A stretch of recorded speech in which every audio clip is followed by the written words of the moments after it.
நாம் தமிழர் கட்சி வந்துட்டு அது தொடங்கப்பட்ட அந்த காலகட்டத்திலிருந்தே நீங்க பாத்தீங்கன்னா அது ஒரு தமிழ் தேசிய கட்சி, அடையாளப்படுத்தப்பட்ட தமிழ் தேசிய கட்சி. அது திராவிடமும் கிடையாது, தேசியமும் கிடையாது, இந்திய தேசியமும் கிடையாது, திராவிடமும் கிடையாதுன்னு தமிழ் தேசிய கட்சி.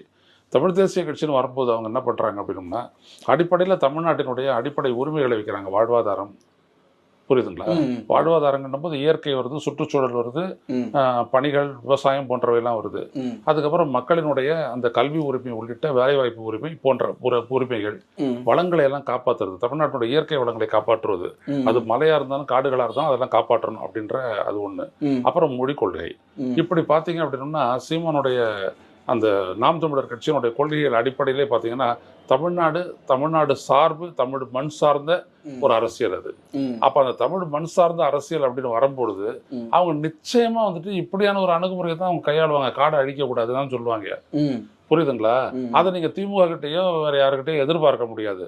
ஏன்னா அவங்க வந்துட்டு குறி வைக்கிறது திமுக, அதிமுக, பாஜக, காங்கிரஸ், இந்த நாலுக்கும் மாற்றுனா அப்படின்ற மாதிரி. அது வேற நான் வேற அப்படின்றத வெறும் மாற்றுன்றதை மட்டும் அவர் சொல்லல. அவங்க வேற நான் வேற அப்படின்றது தான் அவங்களுடைய கட்சி. அப்போ அந்த மாதிரி வரும்போது அவங்களுக்கு முக்கியமான கூறு வந்துட்டு ஆற்றை காப்பாற்றுவது. நீங்க பாத்தீங்க அப்படின்னா அப்போ முல்லை பெரியாறு அணையை வந்துட்டு உடைக்கிறேன் அப்படின்னு வரும்போது அதற்கு எதிராக ஒரு பெரிய இயக்கத்தை கட்டினது வந்துட்டு நாம் தமிழர் கட்சி தான்.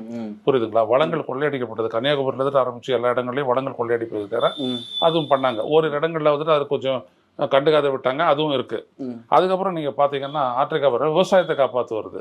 இப்போ ஹைட்ரோ கார்பன் திட்டங்கள் எல்லாம் எதிர்த்தது நாங்க, அதே மாதிரி அவரும் எதிர்க்கிறாரு. அப்புறம் வந்துட்டு பாத்தீங்கன்னா அணு உலைகளுக்கு எதிரான போராட்டங்கள் அதெல்லாம் அவர் முழுமையா பங்கேற்றாரு, ஆதரவு தெரிவிச்சாரு. இப்படி எல்லா இடத்துலையும் நீங்க பாத்தீங்க அப்படின்னா இந்த மண்ணை காக்க வேண்டும், இந்த மக்களை காக்க வேண்டும், அவருடைய உரிமைகளை காக்க வேண்டும், அவருடைய வாழ்வாதாரங்களை காக்க வேண்டும் அப்படின்ற ஒரு அடிப்படை அச்சாணியில தான் வந்துட்டு நாம் தமிழர் கட்சியினுடைய கொள்கை சுழற்சியே இருக்கு. ஸோ அதனுடைய அடிப்படையில தான் அவர் பண்றாரு. இது என்ன கால்நடைகள் எல்லாம் வச்சுக்கிட்டு காட்டுக்கு போறதுன்றாரு. ஆக்சுவலா பாத்தீங்கன்னா காடு காப்பாற்றப்பட்டால் நாடு காப்பாற்றப்படும், கடல் காப்பாற்றப்பட்டால் மனித இனம் காப்பாற்றப்படும். ஏன்னா காடு காப்பாத்தினாதான் மழை வரப்போகுது, கடலை காப்பாத்தினாதான் ஆக்சிஜன் கிடைக்க போகுது. இப்போ இந்த ரெண்டு கூறுகளும் வந்துட்டு விவரம். இப்போ சீமான் பேசக்கூடிய ஒரு விடயத்தில் நீங்க கேள்வி எடுப்பீங்கன்னா 1 மணி நேரம் ஏறிடுவார் மேடைக்கு. ஏன்னா அவ்வளோதையும் அவர் படிக்கிறாரு, அவ்வளோ அவர் தெரிஞ்சுக்கிறாரு. அவர் வந்து ஒரு மேம்போக்கான ஒரு அரசியல்வாதி கிடையாது. அதுதான் மற்ற அரசியல் கட்சிகளுக்குலாம் ஒரு பெரிய சவாலா நாம் தமிழர் கட்சி இருக்கிறதுக்கு காரணம்.